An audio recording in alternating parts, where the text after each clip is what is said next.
Today we play golf. Let me show you how we do it in the pros. Welcome to Behind the Golf Brand Podcast. I never miss with the 7-iron. A conversation with some of the most interesting innovators and entrepreneurs behind the biggest names in golf. My friends with the golf clubs. I lived on the golf course. I lived on the driving range. From pro talk You should learn something from each and every single round you play in. to fun from on and off the green. Why would you play golf if you don't play it for money? Just let me put the ball in the hole. This is Behind the Golf Brand Podcast with Paul Liberatore. What's up, guys? Paul from Golfers Authority. Welcome to the Behind the Golf Brand Podcast. We are on episode 80. That is crazy. This week, I have my good friend Adam Hollis from Glovelast. If you guys don't know what Glovelast is, it's a sick-ass accessory you use that you, like, put your glove into, and it makes sure it doesn't get all crinkly and, like, jacked up, and, like, it's really cool. So I'm really excited to have Adam on the show today. So without further ado, how are you today, Adam? I'm good, man. How are you, Paul? Appreciate you having me on, man. Appreciate it. So, like, I've met Adam kind of like a year ago, but we never really talked until about, I don't know, like a month ago. And I was, like, trying to get a hold of this guy. He's so popular that I wasn't able to. But it's because I'm an entrepreneur, so I was depressed and cuddled in the fetal position, not answering emails and calls, watching golf. That's right. Listening to, like, REM. No. Were you listening to REM, too, at the same time? So good. shiny happy no, like, people. everybody hurts. Like, I remember when I turned 40. Everybody hurts. Yes. I was at my law office, and, like, my wife, like, put all these balloons in my office and shit. And so, like, I went in, and it's all these balloons. It's happy birthday, and I just turned 40, and I was like, oh my god. And so then at, like, some point, I just turned on, like, on my phone, like, everybody hurts from REM. I mean, it was just the funniest thing, because my paralegal's, like, crying. She's laughing so hard. She's like, you're so depressed. I'm like, huh? I'm like, yep. Are you a Buffett fan? No. Are you? Have you ever heard the song "A Pirate Looks at 40"? No. You got to listen. You got to listen. When you turn 40, that song needs to become a staple in your arsenal. Great beach song. Good beach when music. You, like, turn 40. I think in the last couple of years, just like you start realizing like time's going by really fast. Like you're like you still think you're in high school, right? Wait till you hit 50. Yeah. I don't like that. Well, then you start thinking like, I'm gonna retire soon. Like my father-in-law just retired at like 70 or something, and I looked at him and I was like, "Oh, what are you gonna do?" And he's like, "Oh, we're gonna do this and this," and I was like, "Yeah, right." And then, of course, they haven't done it, but I was like, I don't want to start my life at 70, right? Like I want to like do what I want to do now, not when I'm like not being able to, you know, like I'm out of shape or medical issues or whatever. You know, right. Like, right. So you gotta live life now, have fun. How many of your guests comment on that cool Arnold Palmer print behind you? Probably like over half. I love that thing. I saw it. I don't know. It's on Etsy. Somebody painted that. It's not really, it's like print, but somebody actually found the picture and then did a stylistic painting of it. It wasn't that much money, but I was like, I saw it like it was the coolest thing. I told you, I think. Did I tell you about the Palmer Nicholas, the one called that picture you got where it's like, I went and Googled it, right? It's where like, Nicholas is paying Palmer. It's just the coolest. Yeah. It's like a snapshot in time, right? Like it's almost like, I don't know. I think it's Arnie paying Jack. It's Arnie paying Jack. I thought it was Jack paying Arnie. No, Arnie's down on the ground. Remember, I'm 40, you're 50, dude. So but they would, I have that memory. Maybe you're right. I think the first thing that goes is your memory. Yeah, that's such a great photo. The bet. Yeah, it is, because I didn't know it existed. And I was like, oh, that's so cool. And that's what I love about golf, right? I guess like when people put it, like, why do you golf? There's like a million reasons why I golf. You know, it's not like it changes every day. That's the best way I can say it. Like, you know, and I and every round you'll see something or somebody will say something that you've never heard. You ever laugh more than you laugh when you're on the golf course? No. I mean, it's just it's like belly therapy. laugh. You could be doing so bad, but it's still therapy. Like I think as guys get older, it's like you miss hanging out with your friends, right? Like you did when you were 18s and you know you're in teens and then you're 20s. Because like once you start getting married and have kids and like the whole thing, like you don't hang out as much. And I think like when you go golfing, you usually golf with at least one person you know. But have you ever noticed like by the end of that 18 holes, you're friends with the other two guys that you just met. No doubt. Like that almost happens all the time, right? It's never weird. Like I've never had that situation. Like I could be in the worst round of my entire life, and we're still cool, you know. And like people are buying beers for each other, or like, hey, so let's exchange phone numbers, let's play again. I don't know, like Right, like where happen? Right, where else could you go? Right, you go with a buddy, you meet two other guys, you don't even know them. Maybe you just get paired together, and then 3 holes later, guy that you had just met goes, "Hey, I'm gonna get I'm getting something from the cart. You guys want anything?" Yeah, right. Complete stranger. Like you couldn't walk into a restaurant and have somebody walk over to your table and go, "Hey, can I pick up your dinner tonight? Yeah. Can I buy you a couple of drinks?" Or you start talking crap dessert? to each other, right? You start talking crap guys you don't even know. Like, I mean, I guess if you're in the first green, it's respectful. I feel like it's respectful off the first tee, right? Everybody's just trying to like, okay, how far does he hit it? It's like yeah. who's alpha dog, right? You know, like does he who's hit the it good straight? one here, Yeah. right? And nobody wants to hit it into the street or the houses, right? They're just like, oh, please get in the fairway. Just please get in the fairway. And I feel like no, I'm not gonna use my driver. I'm gonna use my iron, right? Like, I'm gonna use my 5 iron, right? Like, I've done that a lot too. Yeah, I'll kind of like a badass. Yeah, no, I won't even go to the iron if I'm. I'll maybe hit like a 5-wood or a 3-wood and just try and hit a little cut and hopefully find the grass. Who cares how far it is? So I just took my score. Yeah, I played on. This is actually really cool. So on Sunday I played at an so out in Arizona there's Luke Air Force Base, right? And they actually have their own course. And it's actually really nice. But the only way you can get on is if you're like veteran or active military, essentially, right? You come as a guest, right? But like you book it. So that was really cool. But now it's like an hour drive from my house. So I go there.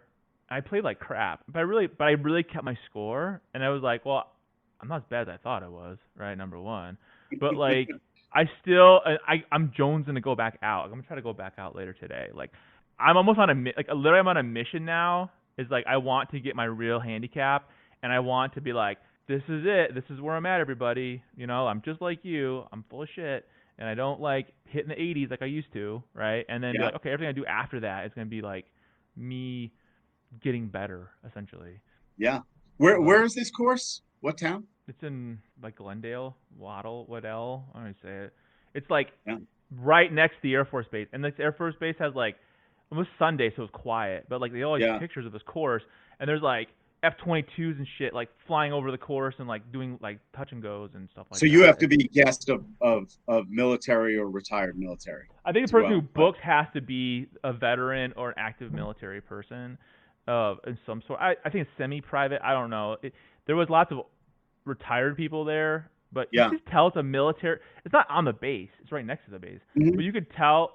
That was the guy I was playing with. I said, I love playing with military people. Like they're just like so nice and like polite and like yes sir, no sir, yes ma'am. Like I don't know, it was just really cool. I don't know, I had a good time. What would you say if somebody stepped on your line and you had like an 8-footer for birdie? I'd probably make it. I'd probably get lucky on that. I wouldn't even care. I don't care. Like you just stepped. I mean, honestly, I'm not that good to care enough about it, right? Because I already shanked one ball into the. I hit this one shot. I was literally like 60 yards from the green, right? It was open fairway, and there's this little lake to the left, right? Like not even in my line, and then somehow I managed to hit it in the lake. Like I hit it like 5 feet, and it rolled down the hill into the lake, and I lost my ball. Like that's where I was at on Sunday. So I would. Looking at my score, I was kind of thinking like my buddy showed me a way of like keeping score, so you can kind of like see like where you're messing up at, right? And I was like, okay, I need to work on my driver because like I have a ton of balls because of that. But I don't know. Right, not in the fairway. How many putts you're taking? Yeah. Like, I want to know that. I want to know where I'm struggling. The other thing is I got new clubs, and so that's the first time I played with my new clubs that were fitted, but they're longer than my old clubs. So now essentially I have to like reteach myself how to swing because everything's just different, right? Like it's just not the right. I mean, it's the right length now, but so I mean. I don't know, not good, but it's fun. So, who cares about Paul? This is about Paul's show. This is the Adam Hollis show. I care about Paul. At least somebody cares about me. You're an interesting so here's guy. the story. I know some stuff about Adam already because we talked like a couple weeks ago, and I was like, I thought he was full of it. I didn't think he was full of it. I was like, seriously, that's true? No, you're among a large swath of people that think I'm full of it. Including your wife. No doubt.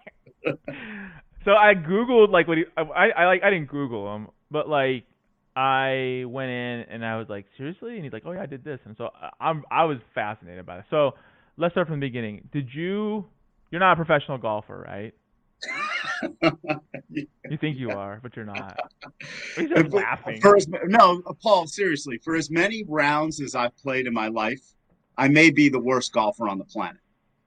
For as much as I've played, I may be the worst. I might be right behind you then.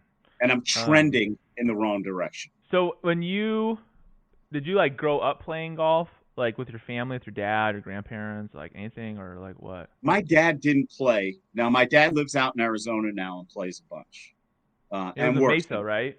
He does, and he so works. When you come visit him, we can hang out. Absolutely, I want to go to the waste management badly. I want to be in the stadium, baby. That's on my bucket list. But yeah, no, I just had some friends that played. You know, I played football and basketball and baseball and all that stuff. And then there was a cool Where'd little you grow up at? Long Island, Huntington, Long Island. So then you grew up in Long Island, just kind of playing like Yeah. everybody else, right? Like I just played for fun. I played with my dad. He pissed me off because he'd be like, "Oh, you're doing it wrong," and then I'd be like, "Whatever." Like yesterday, my dad comes in over yesterday. He's like, "Oh, I figured out a new way of training, blah blah blah," and I was like, "Oh Jesus, here we go." And so then he like shows it to me. He's like, "All right, now you try it." And I tried like one time. He started yelling at me. I'm like, "All right, I'm done. You can leave." I'm not, I don't want to do your dumb new invention method. But when I started playing more when I was in college, and then I would come home, and I worked at as a bar back, you know, with a bunch of my buddies from high school at this bar in Huntington, and you know, it would close, and we would go to Bethpage and do the get in line, you know. Did the sleep in the car thing a million times. We usually the reason why we play, right? The fun of it, like the story. I love the red and the blue golf course at Bethpage. You know, played the black a bunch of times, but I mean that thing. Well, all the courses ate me up, but I always loved the Bethpage red. That was always the course I loved the most. I don't know why. I just kind of liked it. The black was always tough. You know, they didn't cut the rough. You know, this is long before it became a tour stop.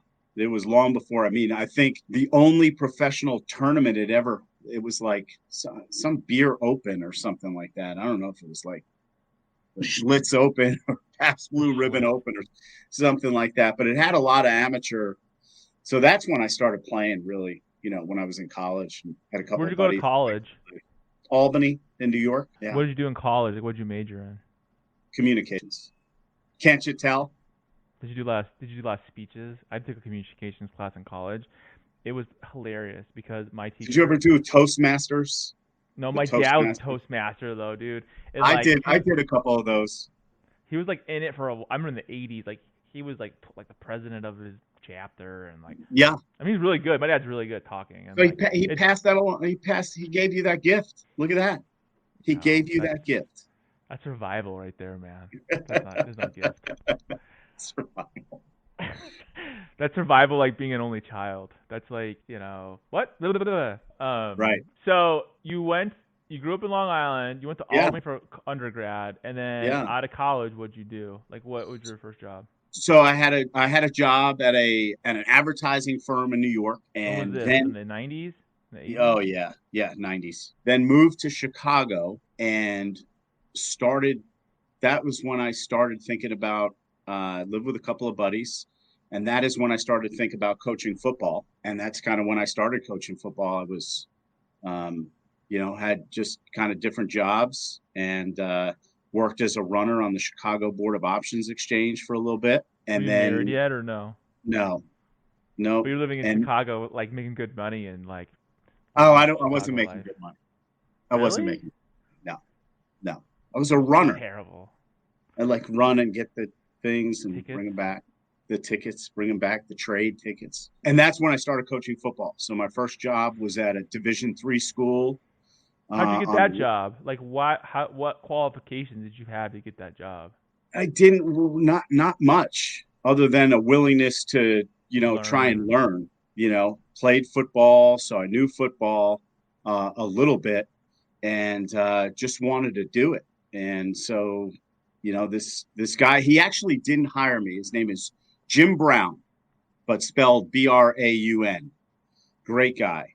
and he had an opening for like an assistant defensive backfield coach, DB's coach. He offered it to somebody else. He called me, told me he offered it to somebody else, and then a couple weeks later, that guy turned it, found another job and left. And so he called me, and I said, I'll take it.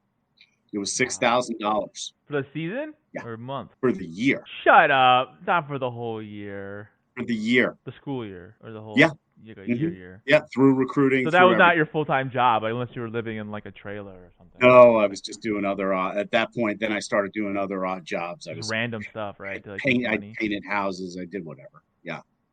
And so then how old were you when this was going on? Oh man, I was in my late 20s.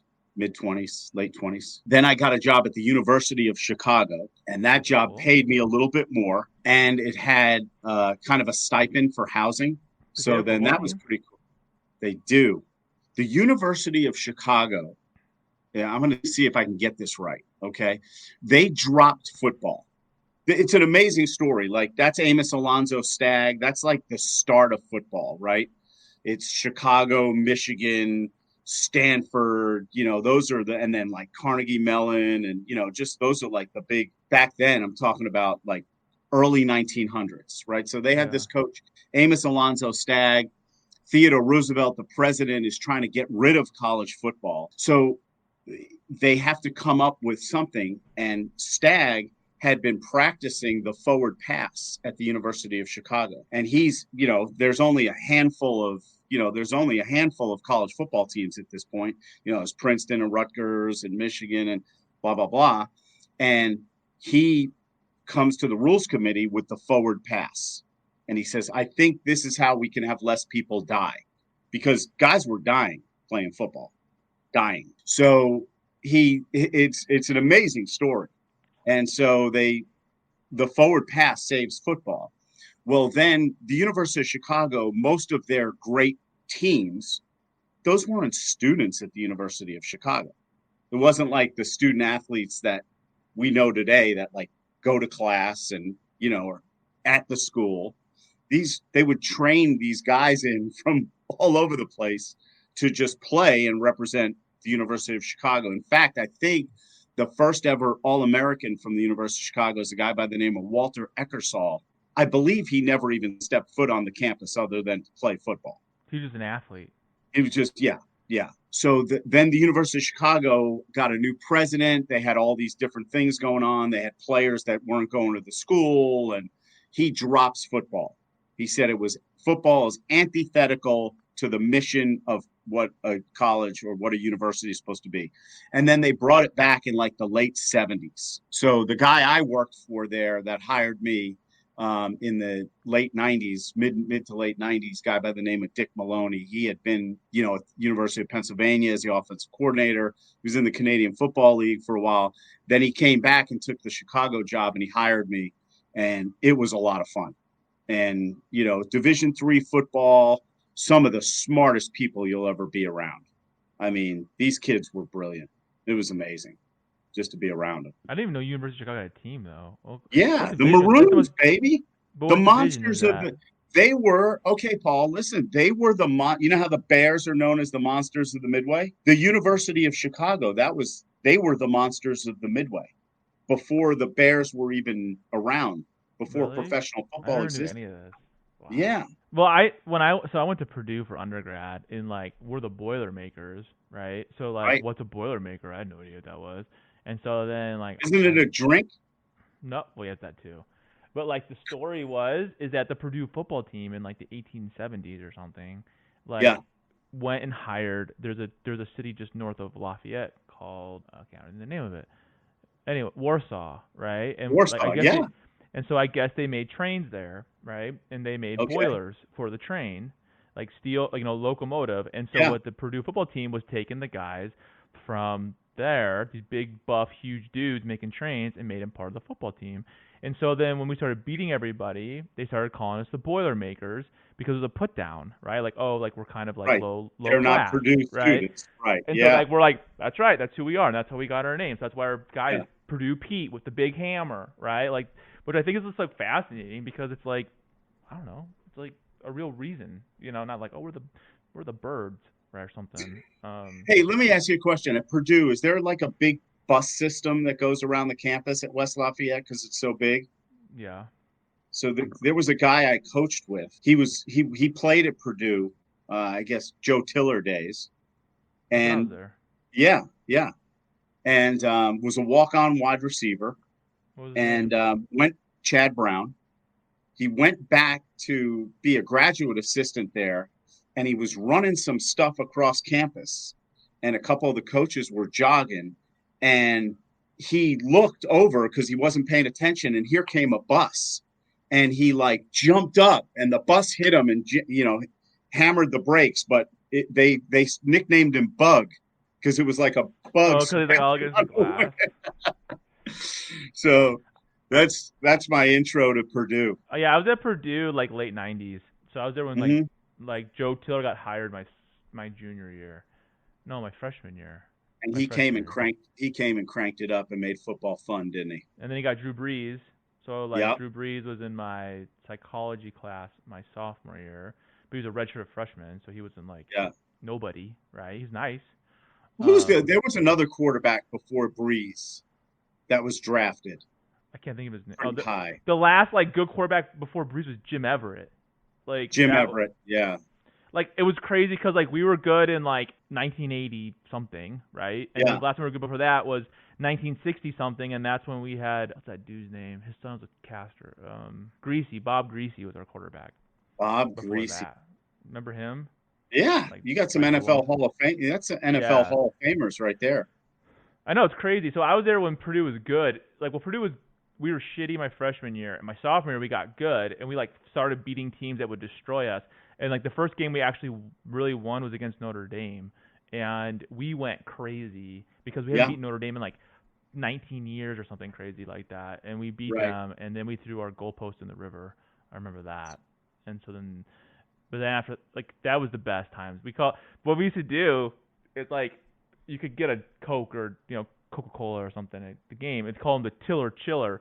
So it was like a big glass, a big straw in it, right? So we'd hide like, Jim Beam or like something. Jack Daniels, whatever. Yeah, Jack Daniels. We'd bring these Boda bags, right? Those like mountain man bags. Oh, we'd, yeah, push it up against our butt or something like that. So when we got frisked, when we got in, you wouldn't feel it. And then we'd fill that whole thing, the whole Tiller Chiller. I'll never forget that, like with like alcohol. Oh, yeah. And they went to the Rose Bowl. They went to the Rose Bowl in 90 or 2000 Rose Bowl for the first time, and we lost to Washington, which really sucked ass. But that was a good.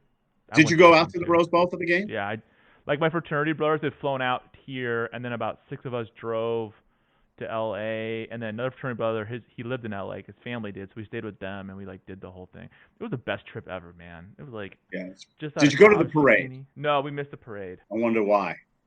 Because I'm not a 100-year-old lady that owns a bunch of kids. I went to Disneyland though. I'll say I went to Disneyland. That's cool. But I knew a lot of the guys on the team. Like when I lived at Purdue, I lived off campus my senior year, so like I my apartment building area, there was like a bunch of guys on the team, and my next door neighbors were on the team, and so I became good friends with those guys. So it was really cool to like, I knew these guys. I was like excited for them, and like they all worked their asses off. And but like that year, I think in 2000, like half our team got drafted, right? Like, I remember there's a guy who played for the Patriots, Matt Light. He's a lineman, and I remember when he got drafted because he was like a first or second round draft. Oh, and I remember I saw him the next day on campus. And he was like all decked out in Patriots gear from like head to toe, right? And it was really cool to see that. But football story. So you go to the University of Chicago. He was about to get paid. Oh, he got paid big time, right? Because he was there for all the Super Bowl, and now he's like buku rich. Yeah. Because he was there for all the Super Bowls. So I go from Chicago to the University of Rhode Island. So how long were you in Chicago for? 2 years. Okay. And you go to Rhode Island. Go to the University of Rhode Island, and I coach running backs there. Around a lot of really, really good coaches. It's fantastic. I meet my wife. It's good stuff. And no time for golf. That's the one thing about coaching, college football, high school football, whatever. You just don't have a lot of time to play golf. But there were a couple of really nice golf courses there around the area. But I go to the University of Rhode Island, and I'm there for 2 years, meet my wife, and it was really, just around some good coaches like Pat Narduzzi's, the head coach at Pitt, was there. Just good coaches. Worked for a great guy. Floyd Keith, one of the funniest human beings ever, and then went from Rhode Island to Dartmouth, and I was there for 9 years, and then went from Dartmouth. I think every school is like another step up, right? Like essentially, like. So I go from Rhode Island to Dartmouth. So now I'm up the East Coast, and then finished up my career. Didn't know I was going to finish up my career, but I get hired at Princeton, and I go to Princeton and end up coaching offensive line there, and a lot of the guys. The guy that was the offensive coordinator at Dartmouth when I was at Dartmouth in the first couple of years became the head coach at Princeton. And then I eventually talked my way into him hiring me. So I ended up at Princeton, and then kind of middle of the night, kind of a weird deal. We didn't think we were, in trouble, at least not that year. And athletic director decided he was going to make a change, so got fired, and my wife and I moved from Central Jersey. We stayed with her folks in Pittsburgh for a couple months, and then we rented a house down here in Nashville, and that was in June of 2010, and never left. It's like I wasn't planning on getting out of coaching. It just kind of happened. Yeah, because what do you do when that happens, right? Like you have to go find another job, and we're going to go move somewhere else, and now you got to do. It's probably like it's probably more than just debilitating. It's more like, do I really want to do this again? And like. Because it's going to rinse and repeat, right? Like, I mean, you only have so much success for so long, and there's going to be a change in the guard, or the athletic director he leaves, and now like, I want to bring in all my people, and it's like, right. I mean, it's like the NFL, right? It's like, what do they call it Sunday when everyone gets fired, or that Monday? Yeah, Black Monday. Yeah, it's like it's. You feel like when you're coaching, you feel like you're in a constant state of networking, which has kind of served me well as an entrepreneur. But you're almost always like, hey, not sure what's going on here, or, I don't think I'm going to get promoted. So, or I'd like to go make some more money, or, my wife's from this area. I'd kind of like to coach in that part of the country. So you're always kind of networking and looking just in case it happens. In case you get fired, like you're saying, the athletic director, new AD comes in, new president comes in, whatever it is, you're not winning enough games. You're not doing it the right way. Your kids aren't graduating. It could be a million different reasons why a staff there's only so much you can control. Right? You've only controlled this much of what's happening, and that's what's happening on the field. Like that's it, right? So it's like everything else. It's like, but you can do. I loved my time at Princeton. I had no irons in the fire. I had very limited options when it happened. We were pretty taken aback. Yeah, you were blindsided. You weren't like expecting it. So come down here and, planning on getting back into coaching, and we just kind of get out of the Jersey area and decided we wanted to live in a new place. And my girls turned 4 and 2 years old here, and realized how much I loved being around them, and just being home for dinner, and, cubby time, reading bedtime stories. Yeah. So the team is no longer the family, right? That's right. Like you have a family. It's not like, right. What's the value of sacrificing that, right? Like, because you only have 18 years, and it's like.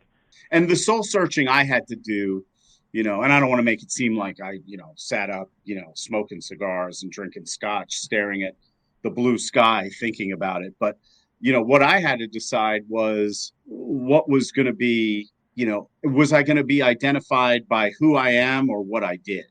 And so a lot of, I think, that's a very big question that a lot of people, like, I feel in relation to that. It's like, I feel like the first half of your life, you're trying to chase money, you're trying to chase prestige, you're trying to chase title, whatever it is. And then you come to a realization that's all bullshit.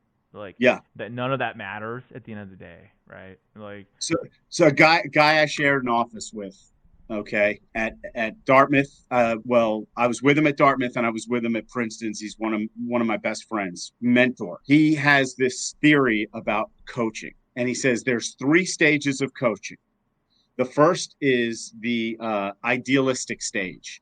You start coaching college football, and you're like, I love this. I love being on the grass. I love watching film. I love game planning. You love all that, and I could do this forever for free. I love it that much. And he said, and then you graduate from the idealistic stage into the ego stage. And you start looking around and you're like, well, wait a minute. He's making $55,000 as the wide receiver coach over there. I'm a better coach than him. He's making 75 grand as the coordinator at that school. I'm a better coach than that guy. So you go from idealistic to the ego stage. And then there's the last stage, which is the mercenary stage. Show me the money. So then you get to the point where you don't care if you're coaching the long snapper and the right guard. As long as you're getting paid, you don't care. And so you can actually see it. Like you could look at bios of, college football or professional football coaching staffs, and you can kind of see like, oh, that guy's in the idealistic stage. That guy's in the ego stage. That guy there, he's in the mercenary stage. So it was good to always, kind of have that perspective, and I went I went from one stage to the other, and I can see it, and I can tell you. Well, when you left football, what stage do you think you're in? Oh, I was in the ego stage. Because you've done it for so long, you're at a prestigious. I wasn't quite in the mercenary stage because I wanted to become a head coach. That's kind of why I like being an entrepreneur. That's why I love the fact that what I do with Glovelast, because it gives me the opportunity to be a head coach that I never got in football. You're a coach yourself. Right. I coached the team. Yeah, your team. Whatever that might be, right? Like, that's right. Yeah. That's a good analogy. So in that you sense, the you leave football and you moved to Tennessee. You packed up the truck and you moved to Tennessee. Basically, yeah. Hills there is. And when did you start thinking about Glovelast, like your idea?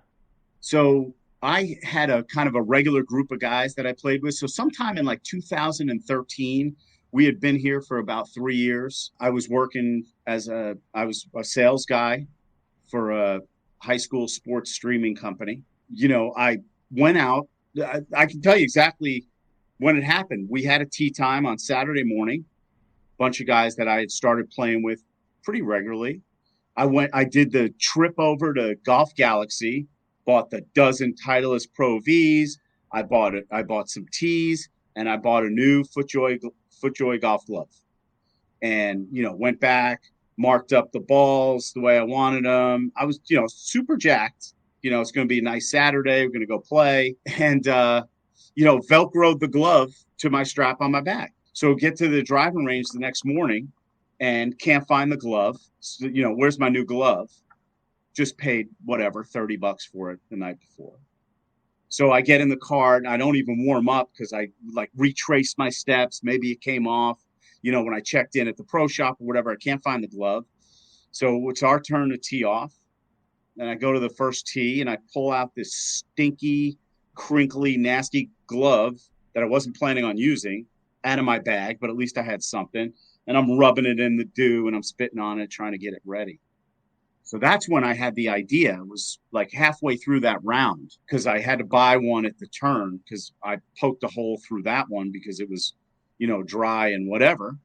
And everybody knows that crinkly, stiff glove stinks. Yeah, nobody likes it. You can't do shit with it. Nobody likes it. So that's kind of when I came up with the idea. And then after that round, I was like, oh, man, there should be something that I could have kept this glove a little better longer. Like if I didn't just jam it into the bag or whatever, I would have probably been able to play with it. And so I really, didn't find anything that I thought was really good. They had this one like plastic hand kind of shaper that's kind of flat. I think they call it the glove shaper or something. It's my competitor. It's the glove shaper. And so that's when that's when I had the idea. And then I talked about it for another 2 years. And my wife finally said, either do it or stop talking about it. I don't want to hear about it anymore. What a great idea you think this can be. Shoe tree for your glove, this hand tree idea. Just either do it or don't. So I started doing it. And then we kind of launched it in 2017, 2018. Long process, getting the injection molding, getting it designed. And the good fortune that I ran into throughout the process, I wish that on any entrepreneur, that they could have the sequence of events that happen for me to get a product that is, that's on market right now. It's about timing too, right? Like what you were saying when we talked the first time, like just things were happening for a reason, right? Like the connections you would make would like bridge that gap, and then the next connection you made bridge that gap, and it's like, it's not a straight arrow, but it's like what times when I wouldn't call it adversity, but like having to like figure it out, right? Like things just work out, like when you just put it out there and you try to, like you were saying, like when you did the initial prototype, right? Like finding the right people to help you. Like what are the odds of that, right? Essentially, right. Like, I'm at the entrepreneurial center in Nashville one day, and guy sees me futzing around on a 3D printer, and he's like, "Hey, what are you trying to do?" And I'm like, "Hey, I'm trying to make a prototype of this." He's like, "Oh, what is that?" And I said, "Well, I call it Glovelast, but it really isn't anything yet. And it's going to be like for your gloves, for your golf glove." And he was like, "Oh, that's a good idea. That doesn't exist right now." I said, "No, not really. Not in the shape of a hand. It doesn't."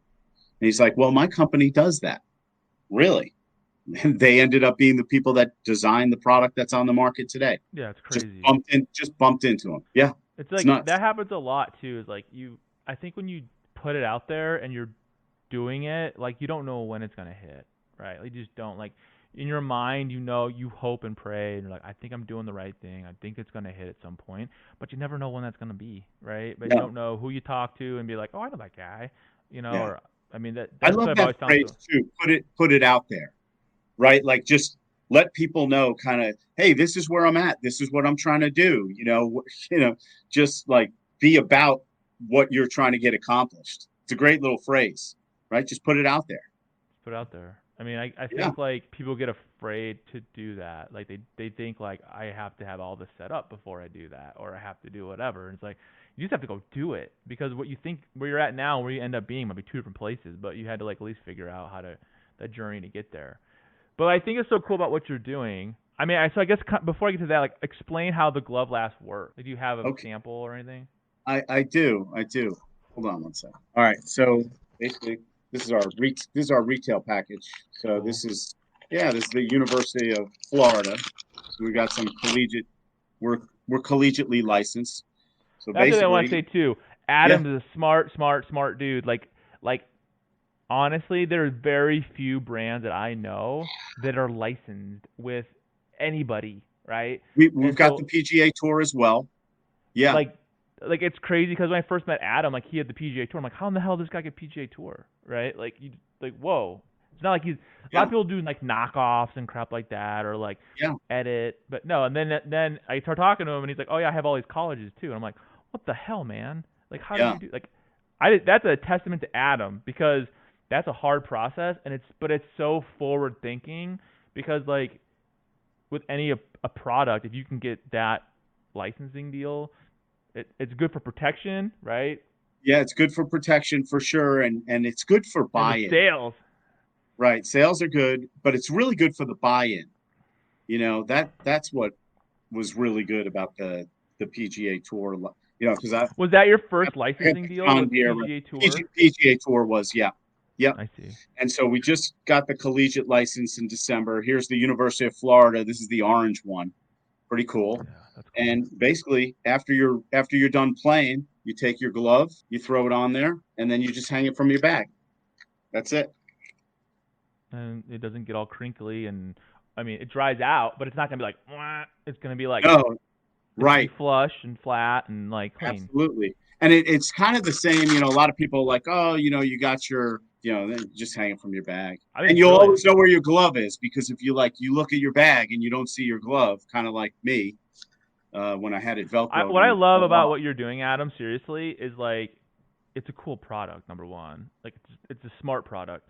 But two, it's like you couple that with like the licensing, and it's like now that you've kind of gotten the pattern down, like how to do it. It's like I'm honest to God, I only know about maybe 2 or 3 brands that have licensing deals, like legit licensing deals. I mean, right now, off the top of my head, G-Tech has licensing. Like, that's like next level business stuff, like in my mind, because it's easy to just come up with something. It's not easy, but it's like you're able to design something, sell it, make a whatever it is. But then like to actually get the buy-in from the NCAA or through a college or And through people, the PGA Tour. they've got certain stuff they identify with. Like I've got a real, like, this is the John Deere. This is our yellow John Deere one.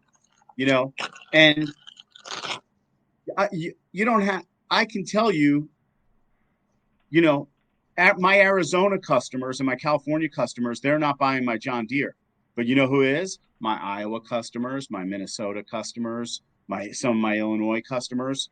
They'll, and so same thing with the Waste Management Phoenix Open. Those are my Arizona, California people. They buy the and then the regular PGA Tour logo is kind of all over, all over the country. So I appreciate you saying it was forward thinking. It was big time. Kind of, there's so doesn't much come work without to do risk. that. It's not easy because it's like it costs time and money to get that licensing deal. Yeah. Right. It's almost like it's like the guy that invents something and just goes sells it without getting a patent. Right. And then it's like then 2 years later everyone's copying him. He's all pissed off. Right. So there's that guy. That's the first level. And then the next level is like, okay, I'm selling my stuff. I'm protected. And then the next level is the licensing. If you get a licensing deal, like that's golden. I mean, So now, we're in the process of trying to get it into the, the bookstores and, all the other, the on-campus bookstores and all that stuff. And, some of the retail stuff is still COVID hangover. A lot of the big box, they still have extra retail. So hopefully we'll be in there soon, but we're getting some pro shops that are starting to carry, not only putting their own brand, because we can put any logo we want. So it's a good item as swag giveaway at a golf outing and stuff like that. You got golf tournaments. Great. We do a lot of that business. But local pro shops, because people, especially from like around here, they'll buy the Tennessee, they'll buy the Florida, the Alabama, the Auburn. Yeah, you don't even need to have the logo for like Tennessee, for example, but you could have like a college team in that state, like in Arizona we have like really 2 colleges. We have 3, but I don't count one of them. But right, I've got Arizona and Arizona State. They're 2 of our 2 big ones, right? So like if you put that at every golf course in Arizona, right? Every golf pro shop, like they're gonna buy it because someone's gonna buy it. Guaranteed, someone's gonna buy it. Like those are the 2 biggest colleges in the state, and it's like it's just brilliant. I mean, you got to pick the big boys in each state. Essentially, if you're gonna do it, right? The bigger schools, not like because it costs money. It's so it's almost like I don't know. I think it's so smart. When I saw that, I was like, dude, how the hell is this? It was a tough call because I had a lot of people giving me advice saying start with smaller schools, and I was thinking you got to start with the big schools, right? Alabama people love Alabama. They love that logo. So why? So one of our listeners is on the channel, like Big Cat. He's asking, he's like, what about University of Michigan or Michigan State? Okay, so we've applied for Michigan. We're waiting to hear from Michigan, and it's a slower process, but we have applied for the University of Michigan. Michigan State is in our next batch with Georgia, USC, and Stanford. So give it a year. Give it a year. You're gonna have like all these colleges locked down. Is Big Cat a Sparty or is he a Wolverine? I don't know. Answer the question, Big Cat. Are you one of those? He's like, I'm neither. I like Purdue. He's a Purdue guy. No, I'm just totally messing around. He's not saying. He just I was gonna say. Like, I'll show you the question. There's the question. Okay. But, well, no, I mean, I think how can I get Big Cat's address? Tell Big Cat to ping me on Instagram. He said Wolverines here. He just said Wolverines. I can't send him a Wolverine because we don't have the license, but tell him to ping me on Instagram and tell him to tell me which 2 he wants, and I'll send it to him for free. Big Cat, did you hear that? Reach out to Adam on Instagram. Pick 2. Make sure you tell me if you want a left hand or a right hand. There you go. There's an offer right there. You need to do it, Big Cat. Watch, you get like 1,000 people saying they're Big Cat. So watch out. I'm gonna do it through my Golfers Authority Instagram. Like, hi, I'm Big Cat, and you're like, shut up, Paul. Get out of here. Big cat, always good. The big cat. I The love big that. cat. El Gato Grande in Spanish, Paul. I think it's smart. I think it's really cool that you're doing both of like to get the college licensing and you know, no one's doing that, man. Just brilliant. Just brilliant. Yeah, no, it's good stuff. It's good stuff. I'm excited about, I'm just excited about getting into the retail. Like just the thought of, I've done it with pro shops and stuff, but I haven't walked into, and Dick's Sporting Goods and Golf Galaxy carry it online. It's not the same. Fanatics carries it online.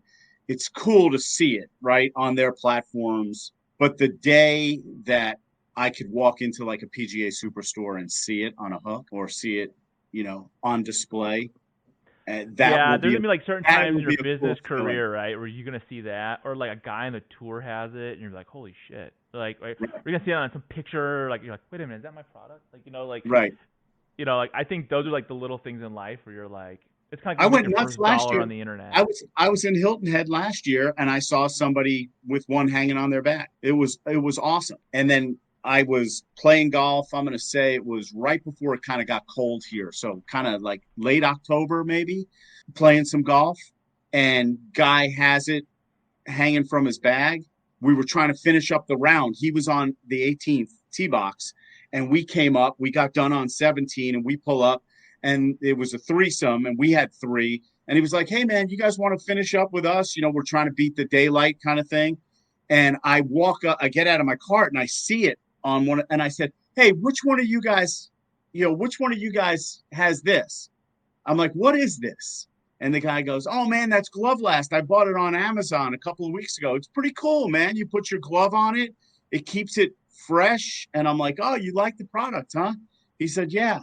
And my buddy goes, he invented it. And he's like, oh, no way. And he's like, no, really, look at his bag, and I've got like 5 of them. And I always keep them in my bag. So I was giving them away like candy.